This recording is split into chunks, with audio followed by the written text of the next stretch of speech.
আমরা সবাই জানি 22 তারিখে অযোধ্যায় রাম মন্দিরের উদ্বোধন হচ্ছে, তাই সেজে উঠেছে শিলিগুড়ি ইস্কন মন্দিরের রাম মন্দির।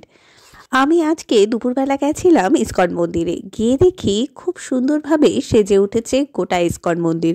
অযোধ্যায় রাম মন্দির নির্মাণের এই পবিত্র দিনটিকে দারুণভাবে উদযাপন করতে ইস্কন মন্দিরের কর্তৃপক্ষ গোটা ইস্কন মন্দির তথা রাম মন্দির যেখানে রয়েছে তার সামনের অংশটিকে খুব সুন্দরভাবে সাজিয়ে তুলেছেন। পতাকা এবং গেরুয়া রং দিয়ে সাজাচ্ছে আশপাশের অংশ। প্রচুর আলপনাও দেওয়া হবে এবং পুজোও চলবে।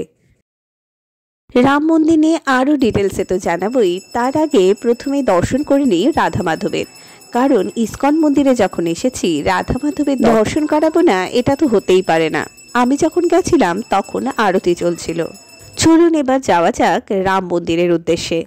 রাম মন্দিরের সামনের এই অংশটি গাছপালা কেটে বেশ সুন্দর গেরুয়া রং এবং পতাকা লাগানো হয়েছে এবং মন্দিরটিকেও ফুল কাপড় এবং পতাকা দিয়ে সাজানো হয়েছে।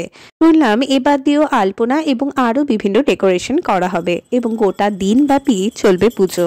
এই পবিত্র দিনটিতে আপনারা কে কে যাচ্ছেন ইস্কন মন্দিরে অবশ্যই কমেন্ট সেকশনে জানাবেন।